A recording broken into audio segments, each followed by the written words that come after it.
이 사람들은 누구일까요? 이들에겐 어떤 공통점이 있을까요? 조선의 발명가 장영실이 만든 해시계군요. 그럼 발명가? 아니요. 최초의 한글 소설 홍길동전이네요. 그럼 허균처럼 소설가일까요? 글쎄요. 조선의 천재과학자 홍대용, 북학파의 거장 박제가라면 친구 사이? 아니죠. 개화사상가 박규수라면 박지원의 손자잖아요. 그럼 조선의 실학자들? 섣부른 추측은 금물. 그런데 이분은 추사체로 중국에까지 돌풍을 일으킨 서화가 김정희? 오, 조선 최고의 중국 기행문을 남긴 박지원이군요. 그렇다면 이제 감이 오셨나요? 이분들의 공통점은 바로 조선시대에 이웃나라 중국에 다녀온 분들이란 점이죠. 중국이란 세계를 방문한 후 학문과 사상적으로 조선시대에 큰 영향을 미치셨죠. 이 중에서도 오늘 우리는 조선시대 최고의 베스트셀러였던 연암 박지원의 열하일기를 따라가 보려고 합니다. 그럼 이제 230여 년 전 중국 대륙을 종횡무진 탐험했던 연암 박지원과 함께 열하일기, 그 흥미로운 기류의 향연 속으로 들어가 볼까요?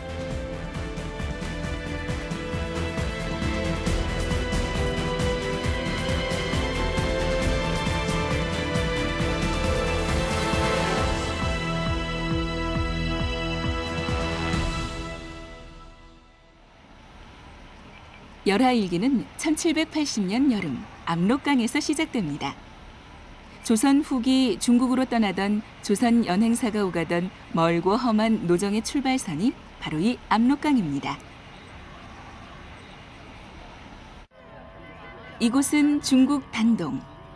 북한 의주와 압록강을 사이에 두고 마주해 있는 단동은 인근의 조선족뿐만 아니라 많은 중국 관광객들이 압록강 유람을 목적으로 많이 찾는 지역입니다.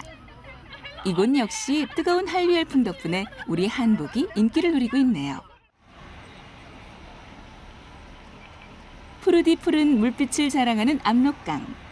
230여 년 전 연암 박지원 일행도 규모는 달랐겠지만 이렇게 배를 타고 이 강을 건넜습니다.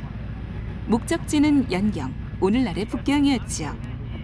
압록강에서 북경까지 2,300여 리. 여기서 머나먼 길을 걷는 대장정을 시작하게 됩니다. 덕분에 이 길 위에서 열하일기가 탄생한 것이지요. 단동에서 유람선을 타고 압록강을 가로지르면 북한 땅이 한눈에 들어옵니다. 화려한 단동과는 달리 북한 땅은 소박합니다. 지금은 갈 수 없는 땅. 하지만 한 발짝만 디디면, 한 팔만 쭉 뻗으면 닿을 수 있을 만큼 지척인 곳이 우리 분단의 땅 북한입니다. 저 북한 땅을 경유해 압록강을 건넌 조선의 사행단은 청나라 시기에 무려 870차례에 걸쳐 파견됐다고 합니다. 결국 사행은 조선의 가장 큰 외교 행사였던 것이지요. 사행이 한번 갔다가 돌아올 때까지 걸리는 시간이 아무리 짧아도 석 달입니다. 그리고 길면 보통은 4달 정도 걸리는 게 보통입니다. 그러면 1년에 조선 같은 경우에는 3번 내지 4번을 보낸다라고 하면 요즘 말로 보면 상주하는 외교관을 항시 중국에다가 파견해 있는 의미가 있습니다. 우리는 호산장성에 올라가 봤습니다.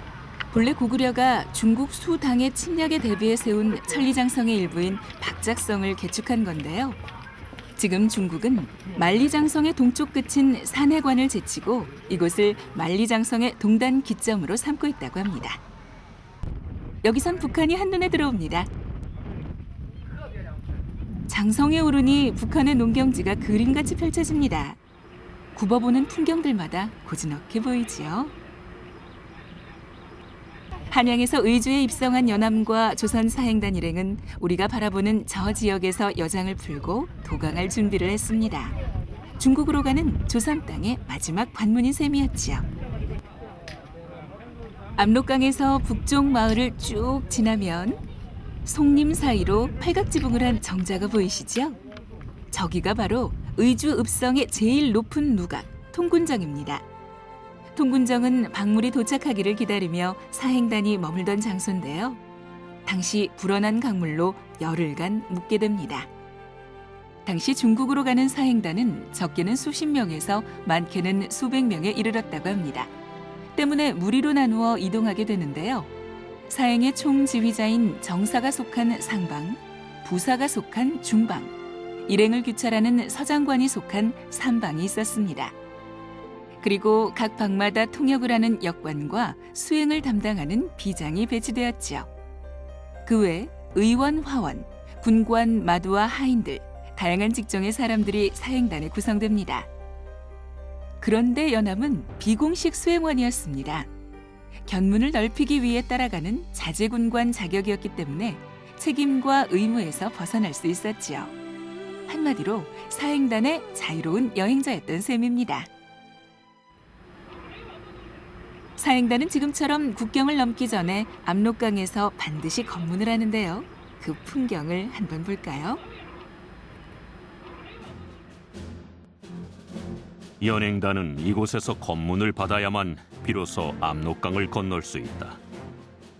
사람은 신상명세는 물론 수염이나 흉터, 키의 작고 큼 같은 세세한 용모까지 적고 마른 털 색깔을 기록한다.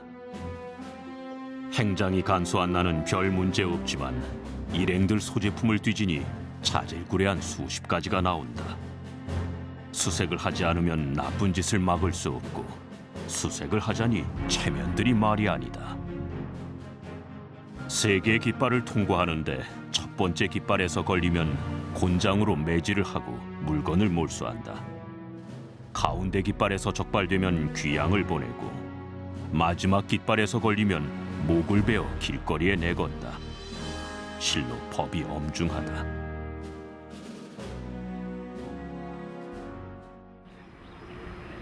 자, 이제 본격적인 사행이 시작됩니다. 여름비로 불어난 압록강을 사람 270명과 말 194마리를 배에 싣고 건너는 장면. 상상이 되시나요? 한 번 왕복하는 데만 5, 6개월이 소요된다고 하니 조선에서 중국으로의 여정은 결코 만만한 것이 아니었겠죠?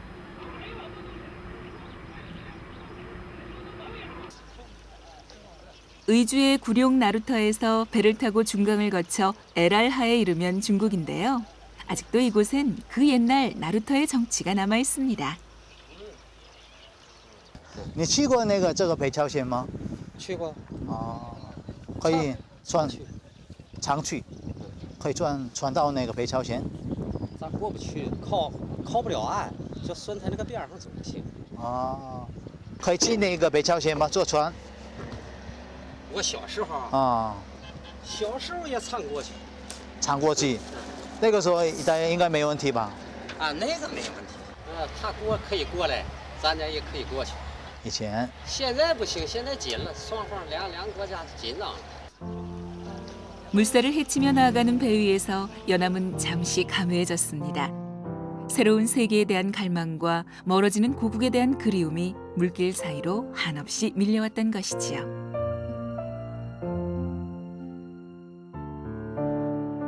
외로운 성에 비는 쏟아지는데 망망한 갈밭에 변방해가 어두워간다. 쌍나팔 소리에 말이 따라 울고 아득한 구름 속에 고국이 멀어간다. 강가에 굴리는 모래머리에서 돌아오고 압록강 고기새는 물이 경계를 나누고 집과 고국의 소식 이제부터 끊어지니 그리운 생각 참으며 한정없는 길을 간다.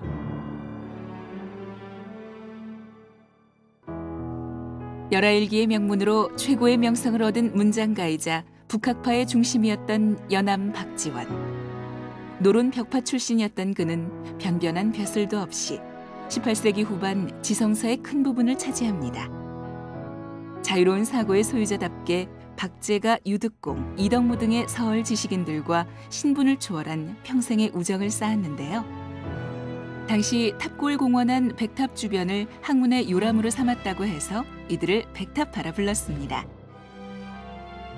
박지원과 백탑파 벗들은 거나이 취해 눈 내리는 수표교에 앉아 쏟아지는 달빛 아래서 홍대용의 검은고 연주를 들으며 흥이 다하도록 놀 만큼 자유롭고 경계 없는 인간적 면모를 지니고도 있었죠.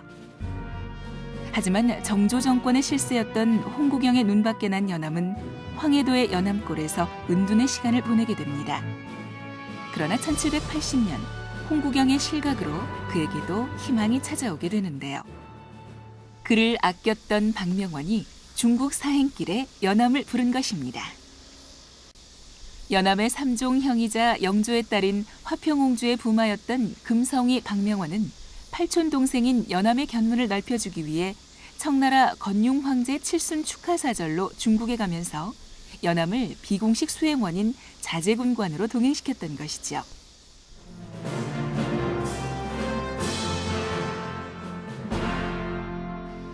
압록강을 건너 30리를 걸은 연암 일행은 구련성에 도착했습니다. 하지만 중국 대륙에 들어온 첫날부터 노숙을 하게 되는데요. 열하일기엔 노숙 장면이 자세히 묘사돼 있습니다. 노숙한 곳을 두루 살펴보았다. 역관은 천막 하나에 3사람씩 혹은 5사람씩 들었다. 밥 짓는 연기가 줄을 잇고 사람 소리, 마루름 소리가 시끌시끌하다. 완연히 마을 하나가 만들어진 셈이다. 과연 이곳 주민들은 조선 사행단을 알고 있을까요? 我们听说过那个以前朝鲜过来进攻的时候，那个通过这边路。我倒没听说过，反正就知道是最早是9连城，是吧9个城连的，九连城是吧？ 9连城。 구련성부터 국경의 관문인 책문까진 사람이 살지 않는 무인지대. 과연 그 이유가 뭘까요? 1617년부터 44년까지 지속적으로 명청 전쟁이 진행되면서 이 시기가 초토화되었고, 또 하나는 오히려 그 책문이 설치되면서 책문까지의 어떤 그런 그 중간 지대가 무인지대로 설정되었던 사정. 그다음에 이제 이런 것들이 나중에 18세기 중엽에 이르러서 봉금 정책이 실시되면서 그러한 이 지대의 공백 상황이 더 지속적으로 고착된 것이 아닌가 싶습니다. 이 울타리가 보이시죠? 길의 경계에 목책을 둘렀다 하여 국경의 관문 이름이 책문인데요. 청은 자신들의 발생지를 보호한다는 구실로 이 안에 무인지대를 두고 이민족의 침입을 단속했던 겁니다. 사행단들은 이 무인지대를 걸었던 겁니다. 이번 촬영에 함께한 김동석 박사는 한문학자로서 열하일기와 수사록을 연구해 왔는데요. 그에게 이 길이 갖는 의미는 뭘까요? 이런 연행길의 답사는 열하일기와 같은 작품에 감동해서 출발한 거죠. 책을 보면 재미가 없죠. 느낌이 안 오거든요. 이렇게 답사를 할 때 비로소 재미가 있고 즐겁죠. 그리고 그 시절 그 분위기가 그대로 제가 느껴집니다. 이것이 저를 이런 곳으로 끌고 오게 하는 원인이라면 원인이죠.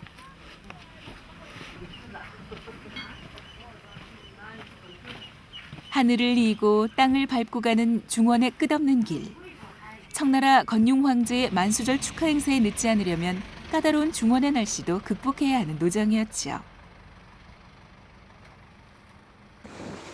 지난 2000년부터 역사 속 옛길에 매혹된 신춘호 씨는 한중연행 노정답사 연구회를 이끄는 수장입니다.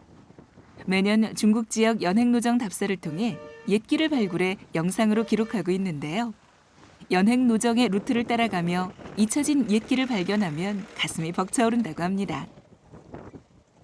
旧站怎么走？救站，救站呢？顶这儿奔小山子，小山子那嘎有道，直接往九站能走。对吗？对。多长时间？到九站，你像能走走也得一个多点儿，也得一个点儿。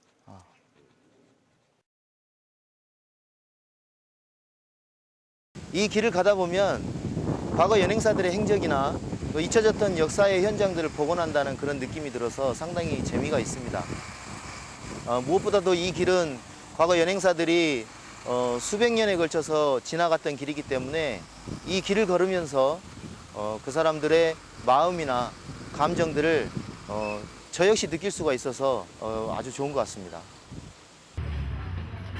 열하일기의 노정을 따라가던 우리는 명나라 때 역참이었던 탕산성을 찾아냈습니다. 지금은 그 흔적조차 남아있지 않아 아쉬웠는데요. 사행단이 묵거나 식사를 해결할 수 있었던 역참이었지만 청조 시기 사행에 나섰던 연암 일행은 이곳에서도 역시 노숙을 하게 됩니다. 여느 곳에서나 볼 수 있는 한가로운 시골 풍경 같죠? 현재 탕산성 일대에 남은 유일한 옛길입니다. 바로 이 길 위를 연암과 사행단이 걸어 책문으로 향했던 것이지요. 연암의 발길이 새겨진 그대로의 길이 남아있다니 감격한 우리는 그 길을 고스란히 걸어가 봤습니다. 이 물가에서 밥을 지어 먹고 쉬어가고 했던 그런 장소들 충분히 그럼직한 곳이죠. 비슷해 보이네요. 네. 물도 아주 깨끗하고요. 압록강에서 책문까지 120리. 우리는 책문, 중국 사람은 변문이라 부른 이곳은 청의 제1관문이자 실질적인 국경이었습니다. 진짜 중국 땅, 책문 안으로 들어가기 위해선 국경 일대를 수비하는 봉성 장군의 허가를 받아야 하는데요. 봉성 장군이 봉황성 관하에서 오기까지 사행단은 한참 기다려야 했습니다. 그 기다리는 동안 밀무역 시장이 열립니다. 특히 책문 일대는 의주에서부터 사신들을 따라온 의주 상인들이 중국 상인들과 무역을 하던 시장이 형성됐는데요. 이를 책문 후시라 합니다. 원래 조청 간에는 공식적인 교역을 할 수 있는 것은 국경 지역에서 있는 계시라고 하는 것이 있습니다. 그런데 이 계시라고 하는 것은 분명한 한계점이 많습니다. 시기적인 한계와 그다음에 그 날짜의 한계 이런 것이 엄격하게 제한이 되어 있습니다. 그렇지만 만약에 팔포 무역 같은 경우에는 사행원이 역관이 자기가 좀 더 많은 물건을 갖고 가가지고 북경이나 아니면 심양이나 이곳에서 그곳에 모여 있는 청의 여러 상인들과 다양한 교역을 자기 마음대로 할 수가 있는 겁니다. 우리나라 60년대의 시골 풍경을 보는 듯하지만 당시 이곳은 무척 번화한 지역이었습니다. 교역이 이루어졌던 만큼 중국에서 나오는 진귀한 물건들이 많았는데요. 이런 풍경을 처음 접한 연암은 눈이 휘둥그레질 수밖에 없었겠죠. 그러나 연암은 동경에만 멈추지 않았습니다. 가옥과 점포, 심지어 외양간이나 두엄까지도 망원경과 현미경의 눈으로 촘촘히 관찰합니다. 이제는 공장터로 변했지만 지금 보시는 이 집은 책문에서 가장 부유했던 사람이 살던 집인데요. 옛 모습 그대로 남아 있습니다. 연암은 당시 번화한 책문의 거리를 보고 큰 충격을 받았습니다. 기와와 벽돌로 지은 어염집과 점포들을 바라보며 청의 촌구석도 이 정도인데 도회지는 어떨까 생각하니 기가 죽는다며 조선으로 되돌아가고 싶다고 엄살을 떨기도 했죠. 그만큼 미지의 북경에 대한 그의 열망은 책문을 시작으로 한층 고조됐던 겁니다.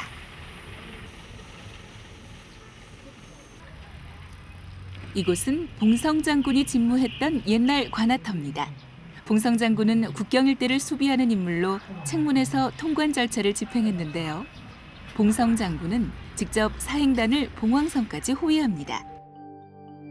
이처럼 황제에게 조공을 바치러 가는 사행길은 중국이 정한 길로만 이동이 가능할 뿐 자유롭게 바꿀 수 있는 길이 아니었습니다.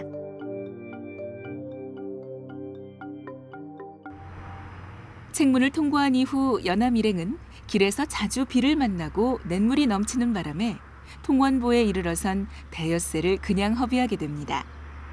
열알기에는 하루가 1년 같다며 지루한 심경을 토해내고 있는데요. 우연일까요?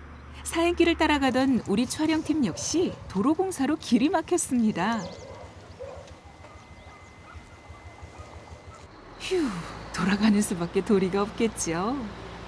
변화무쌍한 중국의 날씨는 사행단을 지치게 했지만 연암은 특유의 재치로 여행을 즐깁니다.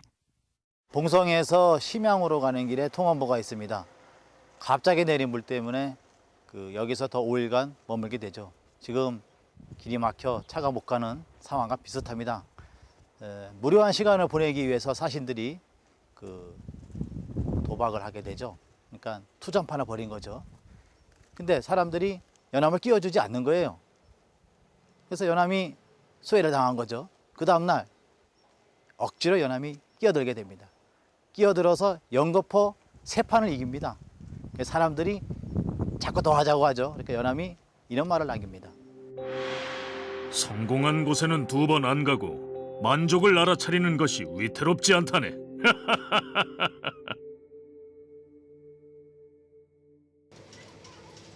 이 통원보 마을은 연암이 실제 머물렀던 장소입니다.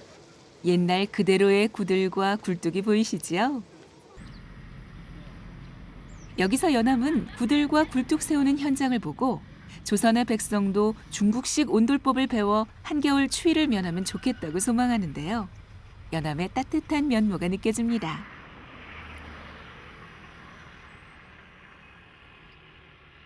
마침내 지체된 일정을 재촉하여 연암 일행이 당도한 곳은 조선 외교사의 중요한 장면이 숨겨진 연산관이었습니다. 병자호란의 뼈아픈 역사를 반추하는 공간인 연산관은 고대로부터 요양에서 단동을 지키는 중요한 관문이었습니다. 1636년 내몽고를 평정한 청태종이 황제에 등극하자 조선은 나덕헌과 이확 등을 사절로 파견하게 되는데요. 이때 나덕헌 일행은 황제로부터 볼모를 요구하는 내용이 담긴 국서를 받게 됩니다. 그러나 그들은 연산관에서 국서를 버리고 조선에 들어옵니다. 국서를 버린 이 사건을 빌미로 청태종은 15만 군사를 이끌고 직접 조선을 침공했습니다. 바로 병자호란이었죠. 비록 국서를 버리고 왔지만 당시 조정의 거센 척화론 속에서 청태종 즉위식에 참석하고 국서를 받았다는 이유로 유생들로부터 탄핵을 받게 됩니다. 결국 극에 달한 조선의 명분론으로 나덕헌 일행은 평안도 변방으로 유배됩니다. 조선과 명나라는 단순한 책봉 조공을 하는 그런 군신의 관계뿐만 아니라 16세기 중반부터는 군신 관계에 부자 관계가 결합이 됩니다. 그래서 군신 관계는 정치적 상황에 따라서 신하가 임금을 버릴 수도 있고 떠날 수도 있고 임금을 아예 갈아치울 수도 있습니다. 하지만 부자 관계에 있어서는 천륜이기 때문에 부모님이 아무리 나쁜 짓을 하셔도 자식은 부모를 버릴 수가 없습니다. 그런데 그런 임금과 같기도 하고 아버지와 같기도 한 그런 명나라의 위치에 오랑캐로 매도하던 그런 청나라 후금이 들어온다는 것 자체가 조선 지식인들로서는 견딜 수 없는 그런 상황이 된 것이죠. 나덕헌 일행은 청태종 즉위식에서 무릎을 꿇지 않는 것이 밝혀지면서 오히려 특진되게 되지요. 그리고 후일 박지원은 이확의 신도 비문까지 써주게 됩니다. 당시 연암은 연산관의 일화를 허생전으로 비꼬아 조선의 정치 현실을 질책했는데요. 한번 들어보시죠. 허생이 불같이 화를 내며 말했다. 사대부라는 것들이 대체 뭐하는 놈들이더냐? 머리털을 모아서 송곳처럼 찌르던 맹것은 남쪽 오랑캐 방망이 상투에 불과하다. 대체 뭐가 예법이라는 것이냐? 대명을 위해서 원수를 갚고자 하면서도 머리카락 하나를 아끼고 있다. 그러니까 연암이 부정했던 것은 허위의식, 말로만 북벌을 주장하면서 실천하지 않는 그런 사람들을 굉장히 부정적으로 봤죠.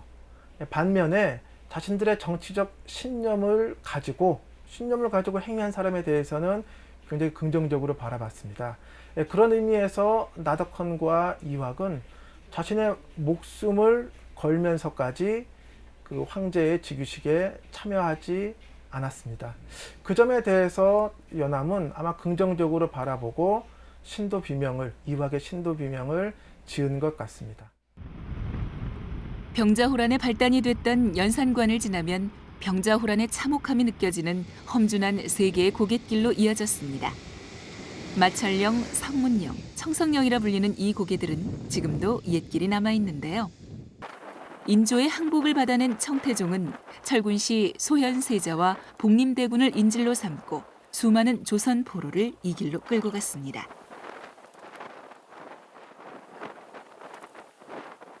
멀리 보이는 저 탑은 연행길의 이정표 역할을 했던 백탑입니다.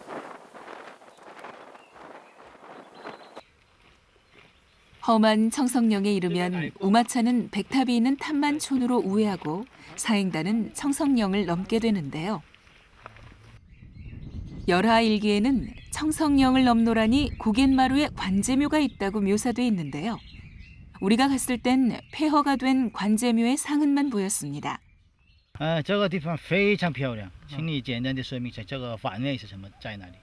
这位置具体什么位置？以前的那个。这是以前青岭观音庙嘛。完这一边是正房。正房。这边那边是东厢房。东厢。这是西北边。应该是这个朝南吧，是吧？对。这个呢，西边是什么路啊？这个前面的路是什么？到什么地方？这往河南去。河南去。还有那个辽阳啊。辽阳过河南下大河。河南到那个通过河南到那个辽阳的意思吗？对。 관제묘는 관우를 제사 지내는 중국의 풍습인데요. 원대와 명대를 거쳐 불교도 도교도 유교도 아닌 독특한 신앙으로 자리 잡게 되면서 청대에도 성행했다고 합니다. 现在还有人来吗？有，都是哪里的？都是辽阳、沈阳、北圻，一般就是有什么特殊事儿，他就跑这祭拜。当地也过来。当地有的特殊也过来。 속으로는 명나라를 섬기며 북벌을 외치고 현실로는 청나라에 사대했던 조선의 사대부들. 사행단 역시 이곳에서 명나라를 기리며 사행의 안전을 빌었다고 하는데요. 명이 몰락한 지 150년이 지난 그 당시 여전히 숭명반청에 젖은 사대부를 보는 연암의 심정은 과연 어땠을까요?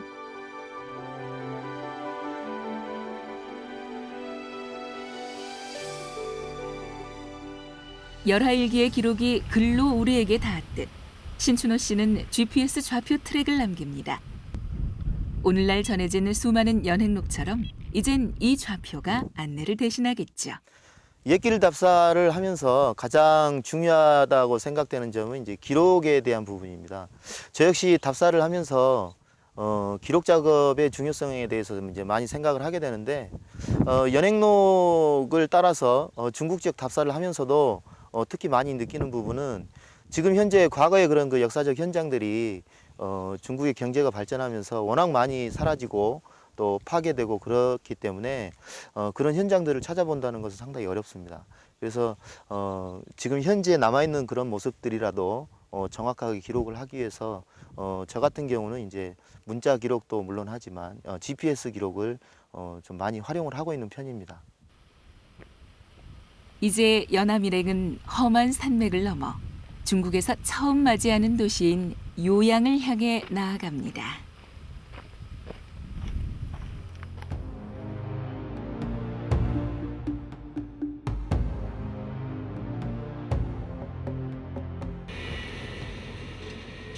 요양 가는 길목에는 고려총이라는 지명이 있습니다. 잠시 둘러볼까요? 지금은 전진촌이라 불리는 이 마을은 고려인들의 무덤이 많아 옛날엔 고려총이라 불렸습니다. 그리고 병자호란 때는 포로로 끌려가던 조선의 인질들이 죽거나 또 고된 사행길에서 병들어 죽는 사신들도 이곳에 매장했다고 하는데요. 지금도 마을 곳곳에서 무덤을 발견할 수 있습니다. 압록강을 건너 중국 대장정에 오른 지 보름째. 연암은 드디어 요양에 들어섰습니다. 요양에서 가장 높은 요양 배탑을 바라보던 연암은 바람에 풍경이 흔들리면 그 소리가 요동벌을 울린다고 표현했는데요. 이 울림에는 연암의 복합적인 심정이 녹아 있었습니다.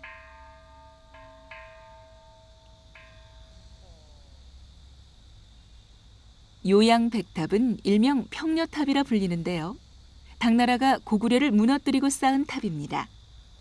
우리나라에도 이처럼 아픈 역사를 간직한 탑이 있는데요. 바로 정림사지 5층 석탑입니다. 나당연합군이 백제를 무너뜨리고 당나라 장수 소정방이 이 탑에다 백제를 정벌한 기념탑이라고 써놓게 되죠. 고구려 유민의 한이 차곡차곡 쌓여 올려진 백탑과 백제의 서글픔이 배어있는 정림사지 석탑은 우리 역사의 슬픈 장면을 담고 있습니다. 또 전략적 요충지였던 요양은 명청의 격전지로도 유명한데요. 청의 누르하치가 심양으로 수도를 옮기면서 백탑이 있는 곳은 부요동이라 불렀습니다. 요양 백탑 옆에 있는 이 절은 광우사입니다. 연암이 왔을 땐 폐허로 변해 있었다는데요. 지금 보시는 광우사는 몇 년 전에 복원됐다고 합니다.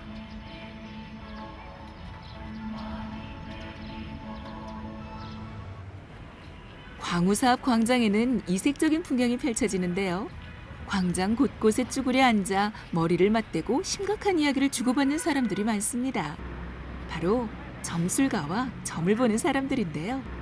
옛날 이곳을 지나던 사행단길에도 이런 똑같은 풍경이 그려졌다고 합니다. 그래서 우리 제작진도 사행단처럼 앞으로의 기륭을 물어봤습니다.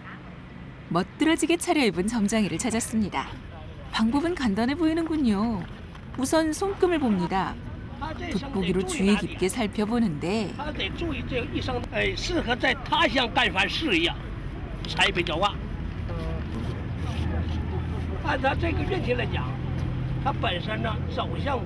중국에서 일하면 잘 풀린다고 하네요.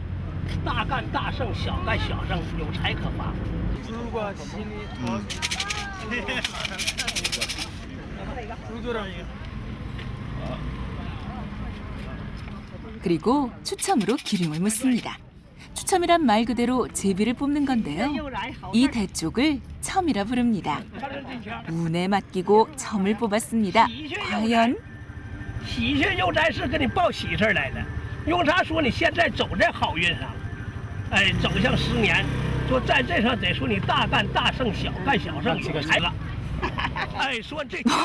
복귀가 아주 잘 나온 듯싶죠? 다음으로 간 곳은 청의 수도였던 동경성입니다. 요양을 함락한 누르하치는 요양성에 주둔하지 않고 태자하 너머에 이 동경성을 1년 만에 축성했는데요. 후금은 동경성을 교두보로 명을 대신할 중원의 새로운 통치자가 될 것임을 표방했지요. 당시 대명 의리론에 젖어있던 사행단들은 이곳에서 참담한 심정이 되기도 하는데요. 유학자인 연암도 비통함에 젖기는 마찬가지였습니다. 这一城是继赫图阿拉城的第2个都城，是叫东京。他是在天命6年，8月份63岁，他是始建于这个城。说当时他修这城的时候呢，速度太快，因为他急于等得住。那边汉人起来反清，他不得安宁的情况下，这要修得快。1年没到，把这城修完事儿。 현재 요양성은 무너지고 없지만 청이 중원을 평정할 무렵 요양은 조선과 몽골, 명나라의 접경지로 사통팔달의 전략적 요충지였습니다. 이를 꿰뚫고 있던 누르하치는 먼저 요양을 점령했던 것이죠. 연암도 요양의 중요성을 정확히 간파했는데요.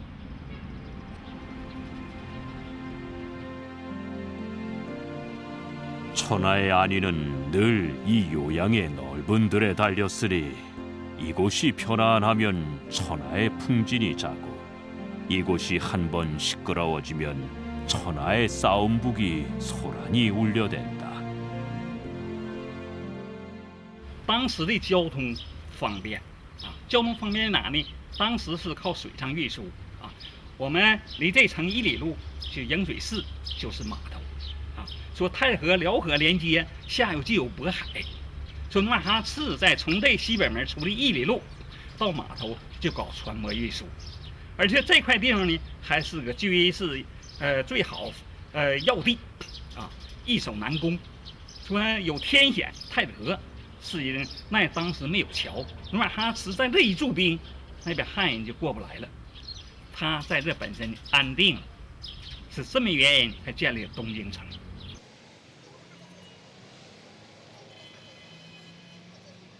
성 위에선 요동벌을 조망할 수 있습니다. 한때 고구려가 이 넓은 벌판의 주인이었죠. 당시 연암은 요동의 광활함에 압도되어 그동안 자신이 좁고 답답한 변방에 갇혀 있었음을 깨닫게 됩니다.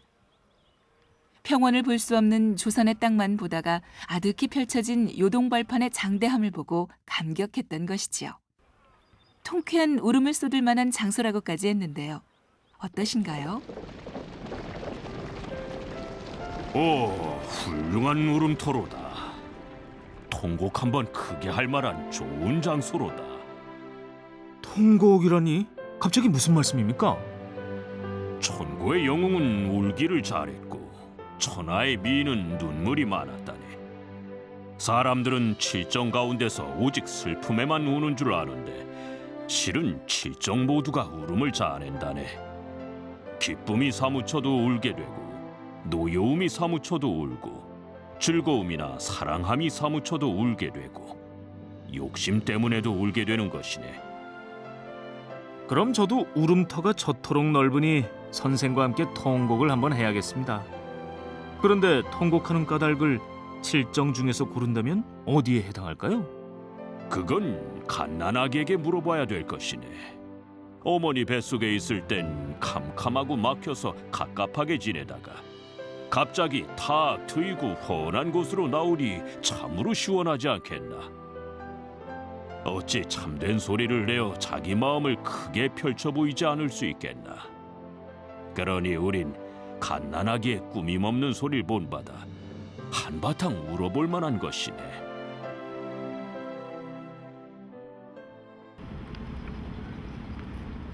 이곳은 태자하. 심양으로 가기 위해선 이 강을 반드시 건너야 했는데요. 찌는 듯한 무더위에 타고 갈 배는 없고 멀리 고기잡이 배는 불러도 모른 척하자 사행단 일행은 호곡장 운운하며 연암을 놀립니다. 내 평생 구경을 좋아했는데 오늘에야 톡톡히 그 값을 치르는구먼. 해는 지고 길은 막혔는데 다들 허기지고 맥이 빠지니 통곡 말고는 다른 계책이 없겠습니다. 그런데 선생은 어째서 꾹 참고 울지 않으십니까?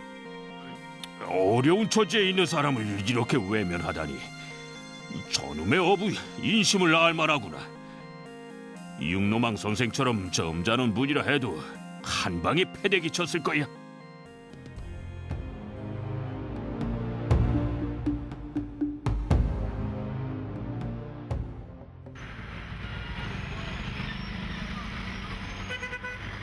이렇게 책문에서 백탑보까지 8개의 역참을 지나온 사행단은 곧 심양을 앞두고 있는데요. 그 길목이 흔쾌하지만은 않았습니다. 2번의 전쟁을 치룬 악연에 대한 비분이 가시지 않았기 때문이죠. 요양에서 심양 구간은 조선을 침공한 길이자 포로가 끌려간 길이며 또 조공을 바치러 힘들게 가는 사행길이기도 했으니까요. 연행 기록에 의하면 심양성에 들어가기 전에 조선의 사신들은 이곳 백탑보 마을에서 밥을 지어 먹거나 그리고 잠시 쉬어갔던 그런 공간으로 간략하게 묘사가 되어 있습니다. 당시 심양은 청해전 수도였고 문화, 정치적으로 매우 중요한 도시였기 때문에 이곳에서 잠시 쉬어가던 사신들은 심양성에 들어가기에 앞서서 나름대로 마음의 준비를, 마음의 각오를 다졌을 것으로 생각이 됩니다.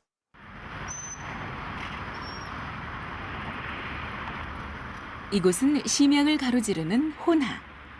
한여름 무더위를 뚫고 연암 일행은 유유히 흐르는 역사의 강 혼하를 건너 심양에 도착했습니다. 연암은 첫눈에 심양이 요양의 10배쯤 된다며 점포와 주변 풍경을 부지런히 기록했죠. 과연 심양은 연암에게 어떤 충격적 경험을 선사할까요? 심양엔 청해 12황제 조각상부터 상징적인 황제의 행궁을 비롯해 아직도 만주족의 영광을 재현한 유적들이 많았습니다. 황제의 도시답게 황제와 관련된 유적이 많습니다. 관광객 역시 잠시나마 황제와 황후가 되어보는 호사를 누리는군요. 그러나 조선 사신들에게 심양은 고통과 굴욕의 장소였습니다. 청나라로 끌려간 소현세자와 복림대군, 그리고 백성의 아픈 기억이 심양 곳곳에 남아있었기 때문입니다. 실승사는 청나라를 세운 청태종을 위한 사찰입니다. 생전엔 무운과 장수를, 사후엔 명복을 비는 장소였죠. 하지만 이곳을 지나는 사신들은 곱지 않게 바라봤습니다. 연안보다 2년 먼저 사행을 떠났던 채제공은 이곳을 지나며 실승사라는 시를 한 수 남깁니다.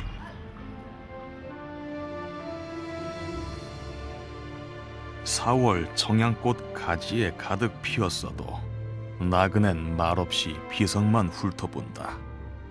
우리는 안다네. 바다 위 저 둥근 날도 이내 그 모습 이지러진다는 것을.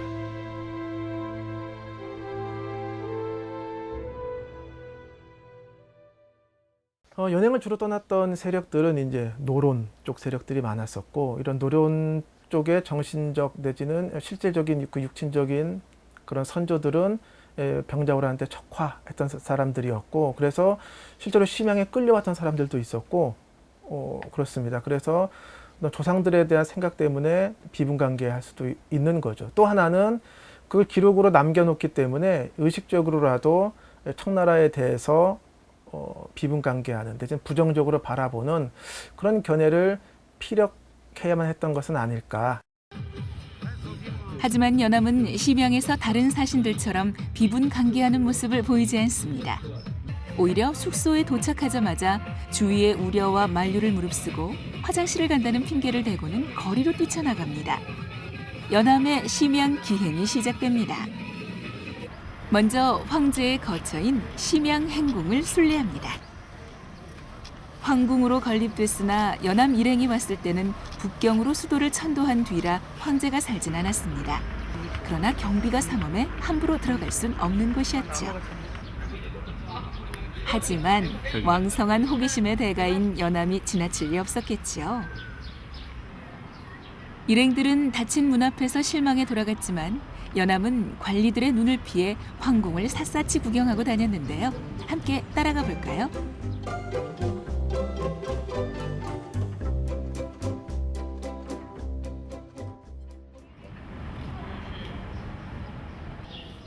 황궁에서 제일 높은 3층 루각인 봉황루입니다. 곳곳에 황제를 상징하는 조각과 장식물이 아주 많은데요. 이곳에서 황제가 국가 대사를 치르고 연희를 열었다고 합니다. 두둑한 배포로 황궁을 구경하던 연암은 숭정전에 이르게 되는데요. 이곳은 황제의 집무 공간으로 특별한 의식이 있거나 아련할 때 사용됐던 장소입니다. 조선 침략의 총지휘소였던 심양 고궁. 돌풍처럼 구경하던 연암은 이렇게 기록합니다. 심양은 본디 조선의 땅이다. 한나라가 사군을 두었을 땐 이곳이 낭랑의 군청이었고 원, 위, 수, 당 때는 고구려에 속했다. 지금은 성경이라 일컫는다. 정묘호란과 병자호란으로 우리 역사에 아픔을 남겨준 청태종은 동북아를 평정했지만 중원 정복의 꿈을 이루지 못하고 이곳 심양에서 죽게 됩니다. 그리고 이곳에서 청 3대 황제 순치제가 황위에 오릅니다. 황위에 오른 순치제는 청해 군대 8기군과 함께 북경으로 떠나게 됩니다. 바야흐로 청의 중원 통일이 시작되게 됩니다.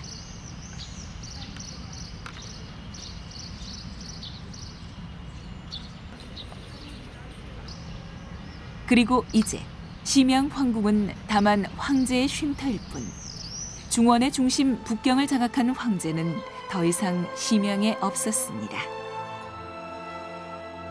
황제가 있는 북경까지는 아직도 머나먼 길. 호기심 많은 연암과 함께하는 여행은 아직 끝나지 않았습니다.